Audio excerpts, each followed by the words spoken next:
Queridos hermanos, en nuestro Señor Jesucristo, les pido de favor que estén atentos a esta explicación breve de la palabra de Dios. Pienso que siempre que un predicador anuncia, debemos estar atentos con atención de discípulos, con oídos también de discípulos. Hoy nos ha dicho la primera lectura que la fe entra por el oído, por escuchar. Es importante esto, ¿no? Escuchar la predicación, porque sin predicación, luego ¿quién nos predica? Nosotros mismos, nuestras propias erradas ideas, a veces filosofías, interpretaciones extrañas también, y luego nos hacemos católicos pero protestantes, católicos como evangélicos, que dicen el Espíritu Santo sencillamente será el que me va a revelar y listo.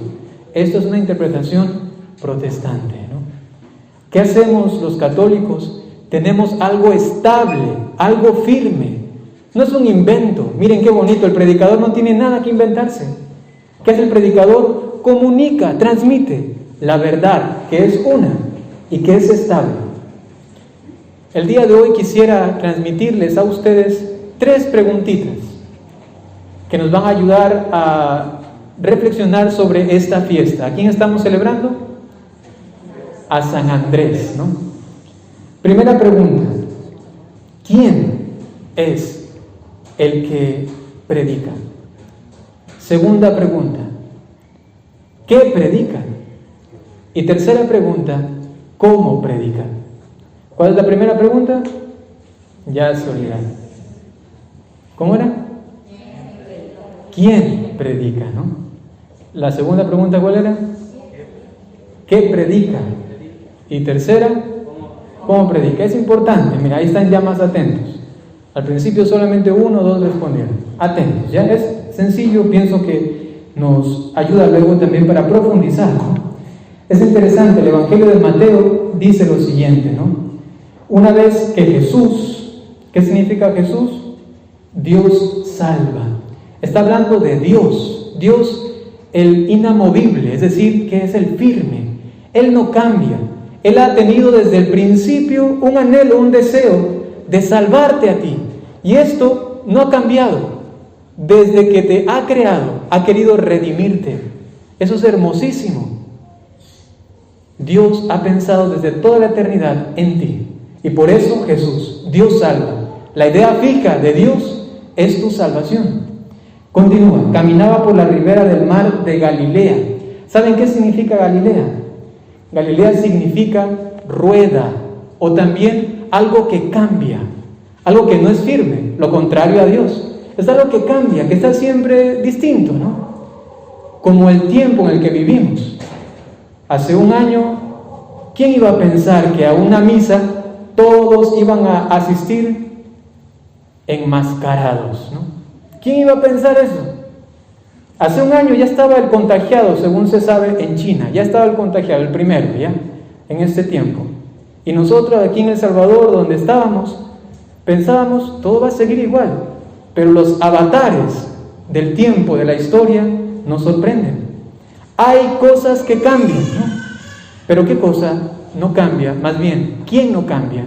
Es Dios. ¿Cómo continúa el texto? Si ya sabemos que Galilea significa el cambio, algo que está así como dando vueltas, ¿no? Es la rueda, ¿no? Vio a 2 hermanos, a Simón llamado después Pedro y Andrés. Ya que nos interesa Andrés, centrémonos en él.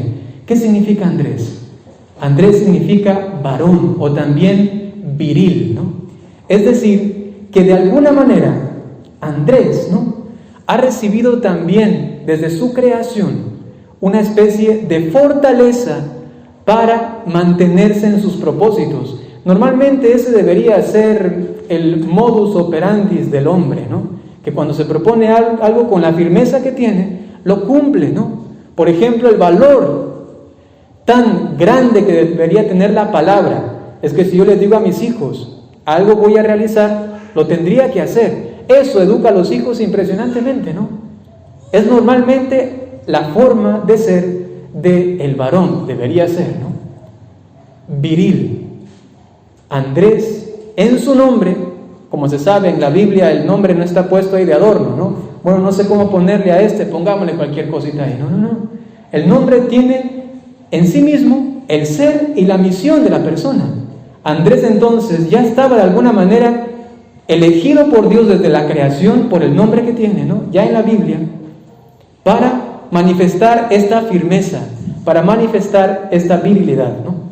Que podríamos decir es como una continuación de el ser de Dios. Es una continuación de esto que hemos hablado de Dios, el inamovible, el que está allí, el que no se mueve, ¿no? ¿Por qué? Porque tiene una idea fija, ¿y cuál es? Salvarte, ¿no? Entonces, ¿quién es el que predica?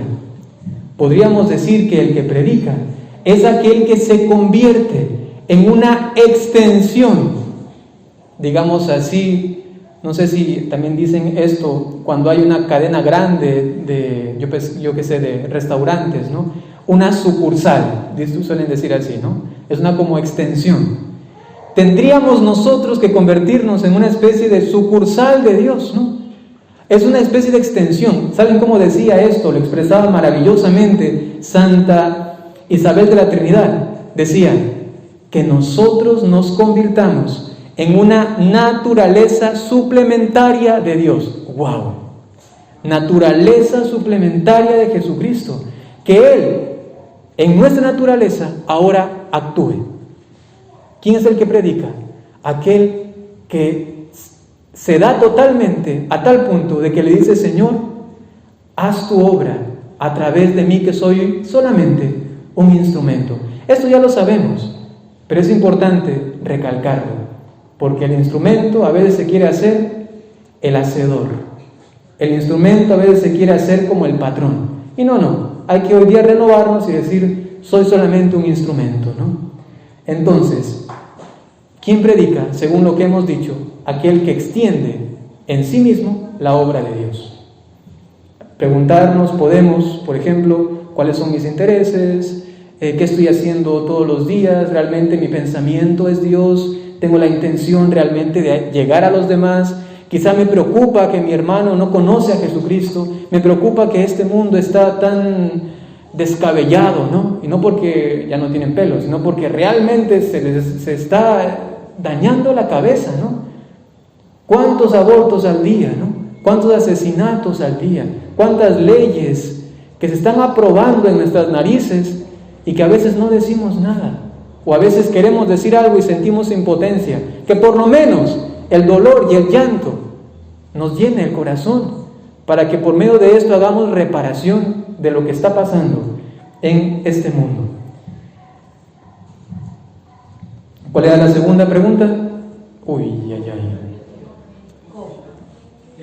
¿Qué predica, no? San Andrés, veamos. A veces podemos ver el contenido de una vida por su desenlace, ¿no? Podemos ver todo como por el fruto, la consecuencia de toda su vida. Y Andrés, ¿cómo murió? Dice una narración antigua que murió también en una cruz. Pero así como su hermano Pedro, que no quiso morir de la misma forma que su maestro, así, sino que Pedro murió boca abajo, Andrés también pidió no morir como su maestro. Y entonces la cruz de él fue más bien como una X, y él murió así, ¿no? Abierto, como una X, ¿no? ¿Saben qué decía Andrés en su muerte? Esto lo cita el Papa Benedicto XVI.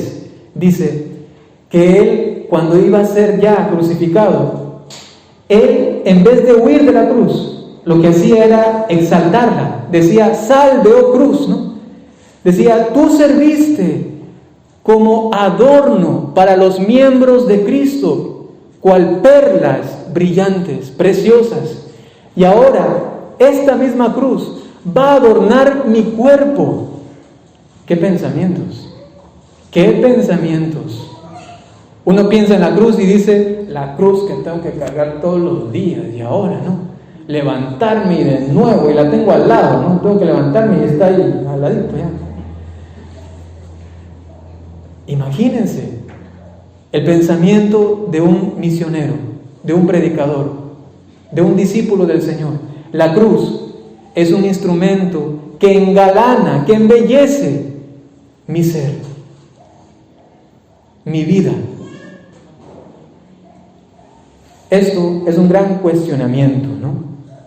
¿Qué predicaba Andrés? Predicaba a Cristo crucificado. Predicaba a Cristo, pero no se quedaba solamente en decir a los demás, miren cómo murió. Luego él puede decir para toda la eternidad, ¿qué cosa? También miren cómo yo morí. Y aquí viene un cuestionamiento más. ¿Nuestra vida se parece a la vida de Jesús? La gente va por la calle y se confunde y dice, ve y va Jesús. Ah, no, me equivoqué. Ha sido doña Juanita, ¿no? ¿Alguna vez has tenido por lo menos esa ilusión de que la gente te confunda con Jesús? Imaginen, de nuevo, ¿qué pensamientos, no? Pensamientos santos, pensamientos elevados que no son solamente bonitos, sino que se pueden cumplir. Por ejemplo, el Padre Pío se decía de él que sus movimientos de las manos, ¿no? Era como ver realmente a Jesús que movía sus manos. O una Juana de Arco que en medio de un batallón lleno de hombres daban testimonio diciendo ellos que cuando le veían a ella no les inspiraba ni siquiera un pensamiento impuro. Una mujer en medio de un batallón de hombres que no habían estado con sus mujeres cuántos meses. La miraban a ella y lo menos que tenían eran pensamientos impuros, porque decía que les invitaba a ser buenos, como le pasaba a otra mujer, Santa Catalina de Siena. Le miraban los hombres y era mirarle y sentir la invitación a ser buenos. ¿Qué cosas? Esto no es algo excepcional, digamos, debería ser así en la vida cristiana, sino que es algo que debería ser normal. Hemos sido creados para ser configurados con Cristo. ¿Y qué significa esto? Que en mí viva Cristo y se vea Cristo realmente, ¿no? Entonces, ¿qué predicaba este hombre? Predicaba a Cristo. Y lo que predicaba no solamente era algo exterior, sino que lo llevaba presente. Como decía San Pablo, llevo las señales de Cristo en mi propia carne. ¿Y cuál es la última pregunta? ¿Cómo predicaba Andrés? ¿No? Vamos a verlo aquí, en el Evangelio. Dice que se ha encontrado, según este Evangelio, y también uniéndolo con los demás Evangelios sinópticos, e inclusive el Evangelio de Juan, ¿no? Nos dice que Andrés se encuentra primero con Jesús, y luego él va y le comunica ¿a quién? A su hermano. Se lo comunica. Pero cuando ya está delante del Maestro, ¿qué hace Andrés? Se queda callado. Es como decir, solamente ahí está. Y luego calla. Hay momento para hablar y momento para callar. Y también en la predicación. Hay momentos sí para comunicar. Por ejemplo, yo sé que los misioneros de Jesús hacen retiros. Y en esos retiros obviamente se dan charlas, ¿no? Y se prepara y todo, ¿no? Qué bonito decir, hay momento para predicar, pero también hay un momento solamente para callar, como apuntando, ¿no? Ahí está. Eso le pasaba al santo cura de Ars. Le conocen quizá, ¿verdad? El santo cura de Ars. Dice que al final de su vida, él solamente en sus predicaciones, no hacía como yo, que a veces me extiendo, que digo voy a hablar un poquito y luego ya termino como media hora hablando. No. El santo cura de Ars, lo que hacía era más bien esto. Él solamente venía aquí al ambón, miraba a Jesús que estaba en el sagrario y decía, hermanos, Él está ahí. Y se iba. Esta era su predicación ya al final de su vida. Él está ahí. Y en silencio, todos asombrados del gran misterio. Eso a veces nos hace falta como acentuar. A veces pensamos predicar y hablar bastante. San Francisco de Asís salía con sus hermanos solamente a caminar y luego el otro le decía, ¿y cuándo vamos a predicar? Es que ya estamos predicando, ¿no? Ya estamos predicando. Solo el hecho de salir y vivir a Cristo, estamos predicando. Y algún otro decía, hay que predicar y a veces hay que hablar, ¿no? Es decir, predicar con la vida. y cuando es oportuno hay que decir algo, ¿no? Esto también es un cuestionamiento para decirnos, si me aprendo un parrafito, si me aprendo unas cuantas frases y quiero decirlas, está muy bien, pero también te has preparado para estar solamente en silencio y quizás solamente dirigir a los demás hacia Dios. Ya, hoy, por ejemplo, en una asamblea, disculpen que me meta mucho con ustedes, pero quizá ya no les vuelvo a ver, Misioneros de Jesús, una asamblea que sea de predicación, pero que predique el Señor Jesús. Venimos, decimos, Él está ahí. La asamblea que dura 1 hora, 1 hora y media, esta vez, todos, por ejemplo, de rodillas y aquí delante de Jesús. Señor, aquí estamos. Y quizás se hace más creíble eso que nos cuestionan nuestros hermanos evangélicos, que nos dicen, y ustedes dicen que tienen realmente la presencia de Jesús en el templo, pero yo les veo que pasan por ahí, que se van por allá y aquí y acá. Si yo tuviese en mi templo, ¿no?, a Jesús realmente, ¿yo qué voy a hacer eso? Dicen los evangélicos, ¿no? Y es una grave acusación hacia nosotros. A veces pasamos y ni siquiera le damos la reverencia necesaria. Bueno, en el día de San Andrés Apóstol, sencillamente profundizar, por un lado, lo que implica para nuestra vida ser realmente misioneros, discípulos, predicadores. ¿Quién predica? El que extiende en su vida la vida de Dios. ¿Qué predica? A Cristo, a este crucificado, pero también con su vida. ¿Y cómo entonces? Con palabras, cuando es necesario, pero también como Andrés, con el silencio, solamente hacer un signo, un gesto de indicación. Ahí está el Señor. Pasa, encuéntrate con Él. Le pasó a Pedro. Andrés lo llevó ante el Señor y Pedro se encontró con Jesús. ¿Quién iba a decir que el que primero le predicó a Jesús, a Pedro, él se iba a convertir en el Papa, primer Papa? Qué cosa tan bonita, gracias a la forma de predicar de su propio hermano Andrés. A la Santísima Virgen María le pedimos la gracia de poder ser realmente discípulos, misioneros, predicadores del Señor Jesús. Que así sea.